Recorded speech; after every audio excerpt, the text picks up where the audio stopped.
You might have to hit yes or whatever in your computer or phone. The book is The Secret of the Millionaire Mind, and it's by Mastering the Inner Game of the Wealth, How the Wealthy Think. And it talks about T. Harv Eker. So I want to backtrack a little bit. Can you see all of my bookshelves? I'm an avid learner. Like when I'm in like I really want to learn like what other people are doing. I believe success leaves clues. Matter of fact, that's one of our new bold laws. And it leaves clues and other people have lived it, learned it, they failed. I want to know how they failed, how they've learned. And if I can have a shorter path, like I don't know about you guys, I'm all about what's the quickest way I get there. Like Waze is my friend, right? Because they can get me there as fast as possible. Well, in this book, he talks about the way certain people think. Now, I want to say two things first. We talk about how the wealthy think and how the poor think. Now, without getting any like crazy in your head, the idea of poor does not mean someone who physically doesn't have money, like a poor person. It's meaning the mindset around how they think. So if you can walk through this mastermind with me and think, am I living a wealthy mindset or am I living a poor mindset?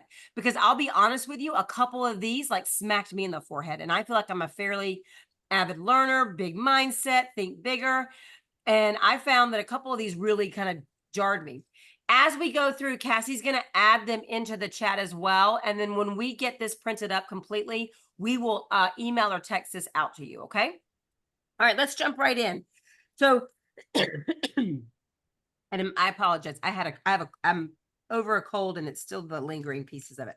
All right. He goes in the book and he talks about wealth principles and wealth files. I have narrowed it down to my favorite 13 to 14 of those things. So I won't go completely in that. So the first thing that they say in the book is they say this, they say your income can only grow to the extent that you do. Your income can only grow to the, we've heard that before, right? Say yes, we've heard that.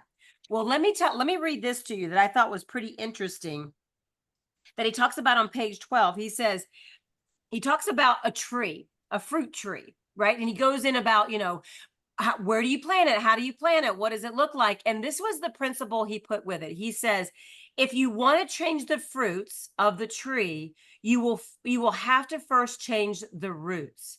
If you want to change the visible, you must first change the invisible. Meaning, if our income grows to the extent of what we do, how are we changing the roots within us? How are we growing?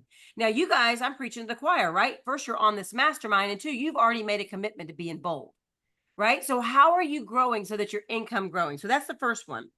Then he starts jumping into the rich mindset versus the poor mindset. And again, rich and poor understand it's how they think, not necessarily where it is. So somebody could not have all the money they want in the world and they could still have a poor mindset. I mean, a rich mindset. All right, here we go.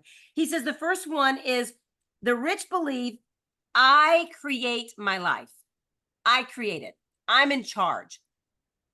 I can control me and my life. The poor have a mindset that life just happens to them. And we know that to be true because a couple things start coming up. First, have you ever blamed someone when something went wrong in your world? Oh my gosh, that is all because blah, blah, blah, blah, whatever it is, right? They start blaming other people, blaming other people who, let's just say in COVID, right? Well, COVID's here, I can't do my job, right? Well, yes, and can you do something? Absolutely. And I know I'm bringing back like old stuff. And yet there's a blame game. The next part of it, the people who have a poor mindset, they do justifications. Well, you know, next time I'll do it like this. They start justifying why they didn't hit their goals, while their life is this way. And they justify just the reason. And the reason is because people have an innate thing. They want to look good and they want to be right. And so when you don't, and I mean, I'll be honest with you, I'm such a high driver and I've got such a will to succeed. I don't like to be wrong, like ever, like never, ever. And I am a lot of times. And sometimes my first thought can go into justifications of why I'm actually wrong, why to get all the information, and whatever it is. And yet the reality of it is I'm wrong. And now I need to make a change, make a pivot or a change in that. The third thing that they find is there's a lot of complaining around it. They're unwilling to make the changes and the differences. So that's the second one. I create my life, and the poor think life happens to me. And I want you to write this down if you've not written this. If you I want you to get this piece. There are no rich victims. There are no rich victims out there. When you hear anybody major speak in our industry or in the in the world and the wherever it is, you always watch them take complete ownership and control of where they are in their life. Specifically, if they have failures, they go, "Well, we did this." I mean, what Thomas Edison did it right. He tried to create light 10,000 times, and he goes, "Well, I was very proud of the 9,999 that didn't work. I just found the way it did work." So those were all just ways it didn't work. So are you attempting to be a wealthy mindset yet staying in victim status? All right, let's move on to number 3. Number 3, the rich, they play the money game to win versus they play the poor play the money game to lose. Anybody in the room have kids that play sports at all? Did you ever play sports? Do you know what sports are? Okay, good. Everybody's pretty much have done one of those 3 things, right? My kids play soccer. I have 12-year-old twin boys, and they're soccer fans. Like, we know it's called football, not soccer, because we're that big into soccer around here. Well, I can always tell a couple things of if we're gonna win the game. One, it's how they walk on the field, right? Like how their face looks and how they show up. And then when there's a defeat or a score on the other side, how they respond to that. The biggest indicator is, where are they playing? Are they playing on offense, or are they only playing on defense?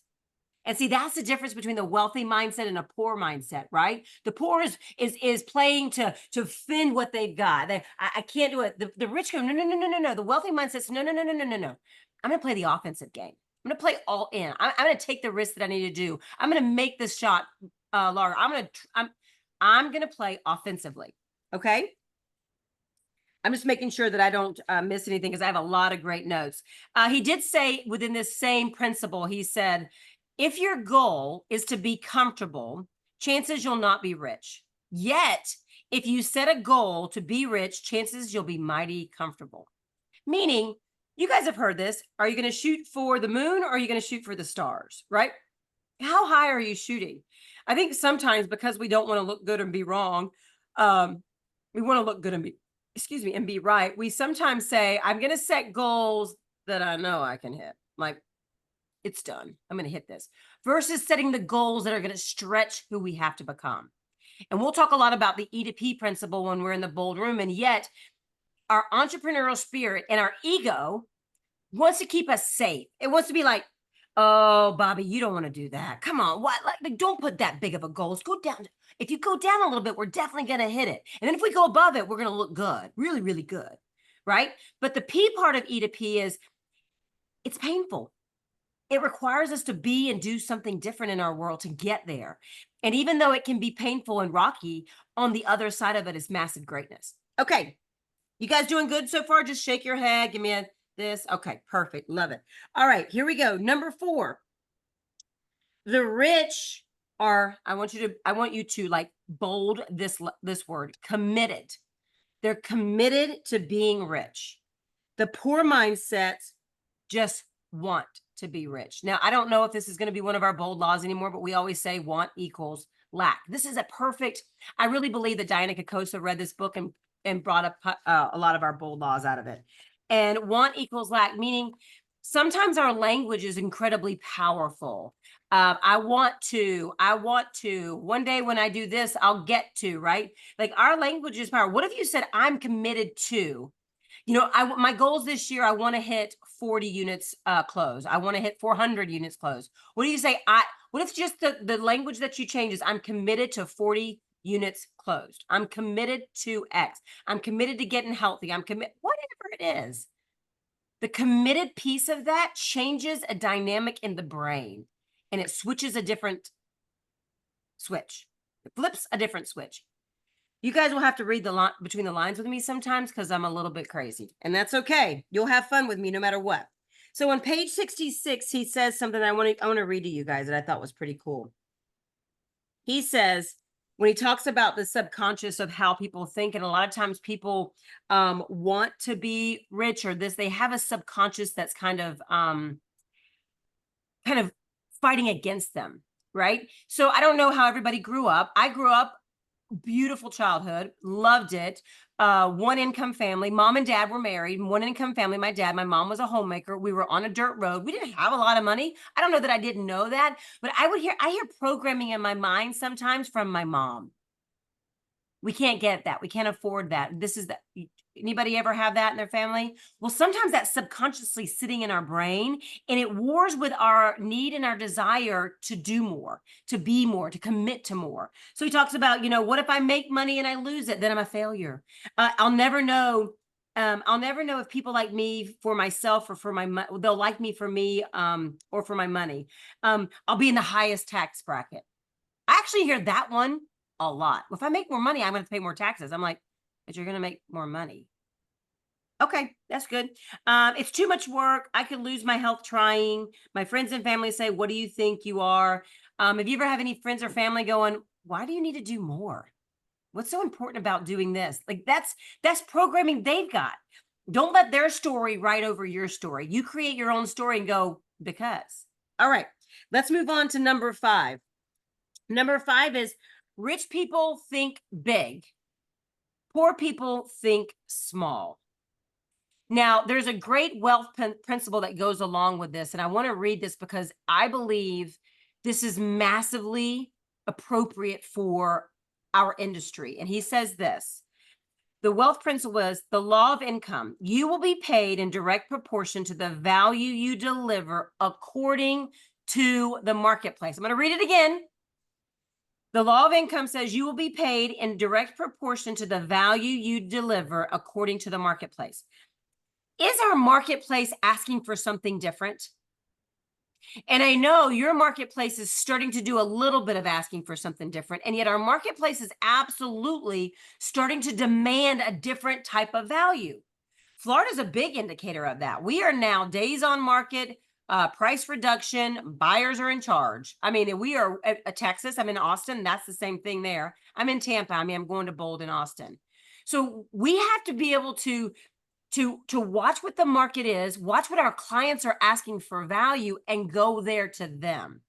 And when we talk about big versus small, thinking big versus thinking small, I love what he says in the book. He says this right here. Let me find it. Hold on. And it's a great book. There's so many great read on that. Oh, actually, it's on the next one. What's on the next one? And I'll read it to you. So this is number 6. This is number 6. The rich people the rich thinking, wealthy thinking, focus on opportunity, and the poor thinking focuses on the obstacles. Let's unpack that a little bit, right? I don't know about you, and I have, like I said, I have children, and sometimes they can tell me every reason why they can't get something done. Anybody have a child who just this is that, or I have clients, I coach agents, team leader. You don't understand, Kimberly. My market's different. My market center is different. My clients are different. This is different. That's focusing on what's wrong, on the obstacle to get there. What if you only focused on the opportunity? Ooh, I get to learn. Like, I think that people who will still be in the business this time next year and succeeding, thriving, and winning are the ones that said, oh, bring it on, lawsuit, bring it on, market. I got your back. Like, I will find the opportunity and you're not going to stop me. You'll hear me say this in bold. I don't think the market is your friend. I don't care where the market is. It's like the abusive friendship, right? When it's going the way you like it, you're like, this is the best thing ever. The market's up, the values are up, people are buying left and right, they're selling. But then when it's on the flip side, you're like, this is the worst thing ever. The market is not your friend. You can't control it. You can learn from it, and you can find the opportunities within it. On page 78, he talks about how do you have a millionaire mindset? And he said, these are things you'll always be naturally good at. Also, write down what you are great at and write down and brainstorm what you'd like to be good at. Meaning, identify where you are, right? Like if I was going to identify my millionaire mindset, right? And I'm not a millionaire. Am I going to be one day? Yes, I am. right? And so I go, okay, right here is where I really got some strengths. Like I do wake up with a good mindset, and if something's going wrong, even though I may sit in it in a victim mentality for a minute, I do shift and switch it. Then you can look at the opportunities of what you need to actually change and grow. We all doing good? I know I'm talking fast. I'm doing that because I want to honor your time that we're on here. Let's see here. I want to make sure I haven't forgotten anything that I wanted to share with you. Nope, we're doing good. All right, we're going to move on to number 7. Number 7. And he says, the rich admire other rich. Yeah, I already said. Uh-oh, there we Thanks. go. The rich admire other rich and successful people. The poor mindset, they resent the rich and successful. You've seen it. Oh, they get to be that way because of that. The famous one is, of course, what is the word for oh my goodness, movie stars, right? I can't think of who are the successful, rich, famous, whatever, famous people. Of course they're skinny. They can have this, they can do this, they can buy this, right? Well, we can do all of those same things and still look great, yet we're focusing on that piece there. And so he does say in the book that I thought this was great. Here's why the wealthy mindset admire rich and successful people, because success leaves clues. I mentioned that once before. Their success is giving you the blueprint of wealthy. Their failures also do the same thing.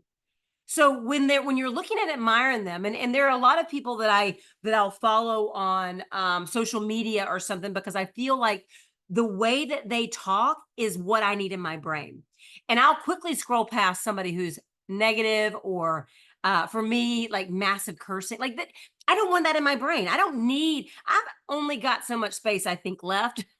I only need to put the good in. So I want to be very focused on that. And the rich people realize, rich mindset says, let me go find those people and let them pour into me. And when they pour into me, so a big thing for me right now over the last 2 years is wealth building. Like Brett Tanner with the KW Wealth I love. There's this great guy who like does hacks on, and don't ask me his name because I don't have it right now in front of me, but he does hacks. He says, this is a true tax credit. This is a true hack. And I love it because it's teaching me stuff that I didn't know. And so who are you admiring and watching and pouring into yourself? All right, we're going to go to number 8. Hold on, let me get a little bit of air over here. I get excited and hot at the same time. Here we go. 8. The wealthy mindset, they associate with positive and successful people. The poor mindset associate with negative and unsuccessful people. The wealthy associate with positive and successful people, and the poor associate with negative or unsuccessful people.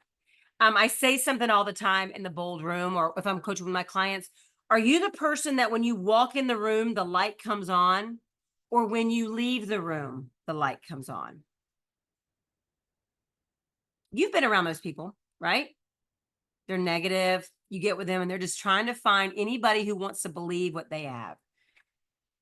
Don't associate with that. There's no need to associate that. I think the older I've gotten, the more I'm like, I'm not going to put energy into someone who doesn't deserve my energy, because I need someone to pour back into me. And if I've got to constantly be lifting you up, who's lifting me up? Okay. All right. Number 9. The rich mindset, they believe they're bigger than their problems, and the poor mindsets believe they're smaller than their problems. So the rich mindset is bigger than their problems. The poor mindset is smaller than their problems. And I want to read this to you because I thought this was brilliant. In the book, it talks about the people that are on this. He says this. Oh, hold on.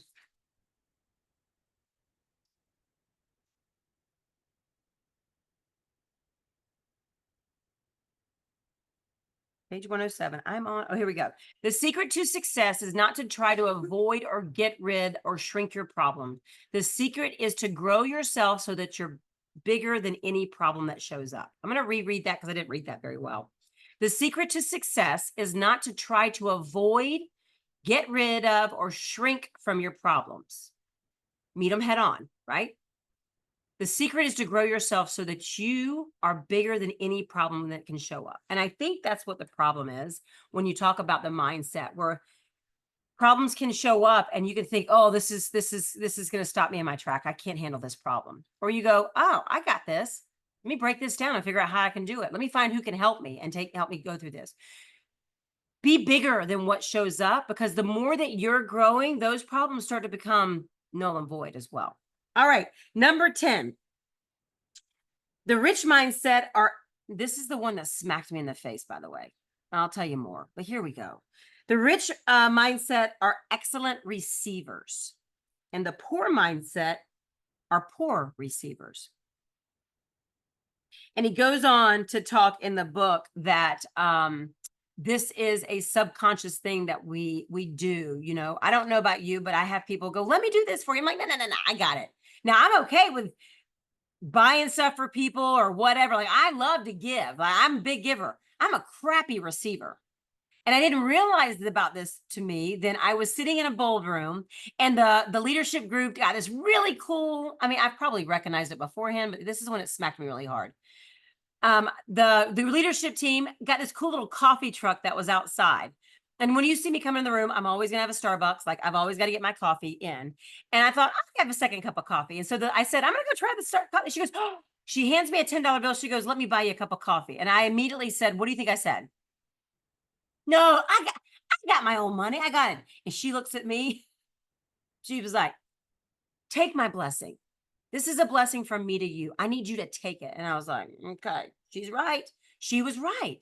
So then the flip side, about a week later, I was at the beach with my mother-in-law. I call her my mother-in-law because she's absolutely amazing, and God gave me 2 moms now.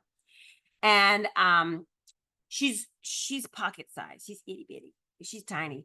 So, but she likes to sit up big. And I had a bigger chair. And I said, let me give you my chair. And what does she say? No, no, no, no, no, no, no, no. So as soon as I got her to stand up, I quickly switched it, and she started to fight me. And I said, take my blessing. It's a little thing, right? A chair at the beach, a $10 for coffee. How are you at receiving? Is anybody bad at receiving on the Zoom? Yeah. Okay.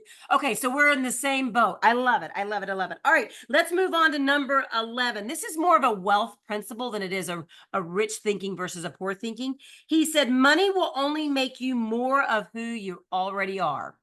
Money will only make you more of who, if you're a really crappy person, you're just going to be a rich, crappy person. Right? But if you're someone who is all about giving and you would give more because of that, or you've always helped or whatever, you're just going to become more of that. We've heard it, right? I don't know what kind of lifestyle, but money is the root of all evil and all that kind of. It's not. I think the more money I get, the more blessings I've been able to give. When I have less money, I have a little bit less to give. So I have a little bit less to bless on. It doesn't mean I can't find other ways to bless people. It's just not through my giving. Does that make sense? Okay, good, good, good. All right, let's go to number 12. We're going to stop at 12. This is kind of, I had a couple more if we got to get there. Yet the book is worth reading, so you could do that. Rich people choose to get paid based on results, and poor choose to get paid based on time. Now, I want you to understand this, and he talks about this in the book because, we have a bunch of different personalities out in the real estate field. You guys are making a choice to have unlimited opportunity and income being in real estate, right? And that's what we offer you. And yet there are some people who have jobs that pay them salary, and they're okay with that. But he says this here, there's nothing wrong in getting a steady paycheck unless it interferes with your ability to earn what you're worth. There's the rub. That's the rub of it. Like, are you being paid what you're worth? I've had many people in my life where, they've complained about their job or how they're being treated or what this and that, whatever. Well, we teach people how to treat us, right? That was a bold law. I don't know if it still is. It's good. One of the new bold laws that kind of go along with that is they say you get what you tolerate. Oh, that one hit me in the heart. I get what I tolerate. All I can think about is my kids, calling me bruh. I get what I tolerate. Right now, I'm just teasing. That's something different. And yet, I want you to understand there's such unlimited. And I know for me, I graduated with a degree in exercise science, and I got a job at a fitness facility. I ran a fitness facility forever. And I knew I had more potential. I wasn't getting paid. No matter how hard I work, I was not going to get paid more than what I was worth. Real estate came into key. That's where that came from. And it's just doubled and tripled from that point forward. Okay, let's see if there's anything else. Oh, this is the last one. I got to give you this one. And you may not have this written down, Cassie, but I can hand it to you after that. Leaders earn a lot more money than followers. Leaders earn a lot more money than followers. You have the title of agent, mega agent, rainmaker, whatever your title is behind your name. No matter what, the title that you require and you should always uphold to is you're a leader in your community. You lead your clients, you lead your family, your friends, your associate, the people will watch what you do. I always tell my megas, I said, people will do what you do. They won't do what you won't do. You guys making a stand and being in this bold room is massive. It is massive. One, it's going to change your world. And I have no doubt about that. The second piece is you're being a leader in your market center by saying, I'm going to invest in me. I'm going to invest time and a little bit of money, and I'm going to knock this out of the park. Okay. We're a little bit past time. If you have to jump off before you do, or if you have to go. If not, I'd love to hear what you took away, what hit you in the forehead, what you liked, anything. Open up your mute buttons and talk to me. Or put it in the chat. I'll start. So I really like the thing you said, interferes with your ability to be paid what you are worth. So I mean, for 6 years, I was a classroom teacher, and then probably about 2.5 years, 3 years now, I walked away mid-year. And it was because I felt like I had that ceiling and, couldn't break through it, and that I just had a lot more to offer. So I think like that one definitely hit me. It does. One, we don't pay our teachers nearly enough, let me say you. And I believe some of our teachers are the best agents out there because you've dealt with children.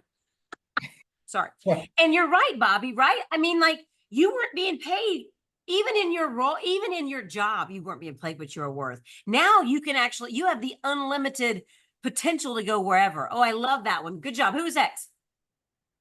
Who's next? Yeah, I'll go ahead. I like the idea of being bigger than your problems. And by Yes. getting bigger, your problems are getting smaller in relation. Yeah. You know what I love about that too? We've got something going on in our businesses. And I said to Cassie today, you know what? And I'm going to be very, this is what you'll learn to me about a coach. I'm so transparent. You guys are gonna be like, why do they let her coach bold? It's my authentic way. I can't not be who I am. But I'm having a launch that's really struggling. And I was offered an opportunity to give it up. And I got to tell you, I was thinking about it because I felt it was too big for me to deal with. And I looked at Cassie right back before I guess I said, I'm not giving this thing up. We're going to fight. And she looked at me, she goes, well, that's bigger than me. And I'm proud of you. And it's true. Like sometimes we have to like pump ourselves up and go, we're bigger than this. We can handle this. This is a minor bump in the road, but it doesn't have to be the rut or the canyon that swallows us whole. Love that, Lonnie. All right, who's next? Please accept my blessings. I like to give, and I know a lot of people turn it down, but then I also am a big time.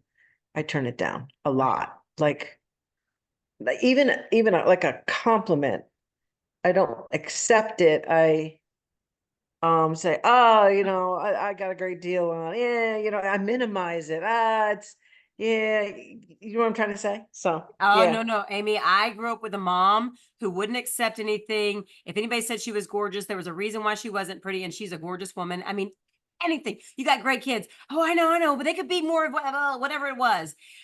When someone said to me, when you don't take when you don't take what I'm offering, you're actually taking away the blessing that I'm giving you. And I was like, oh, I don't ever want to be that person. Right. So the next time someone here, I'm going to give you the best script. Are you ready, Amy? Thank you. Yes. Yes. I know. It's so simple. Next time you guys tried see it, I'm Amy, like, let's see if we can test her. shut up, be quiet, just say thank you. Just say thank you. So Just many say thank times you. I walk away, I go, why didn't you just say thank you? Thank you. Yeah, exactly. Absolutely. Anybody else want to speak before we kind of, or does anybody have any questions?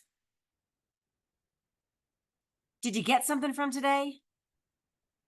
I'm so excited about one. I love your leadership team. They are phenomenal. And I don't get to say that about everybody I deal with.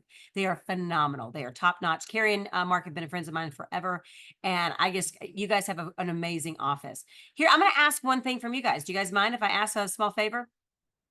Go find somebody in your office who's not made this investment yet. Tap them on the shoulder and say, you're going to want to be here. This is where you're going to want to be. Imagine 6 weeks. We get to hear what Gary says is the most important thing for our business and our life and our personal life too.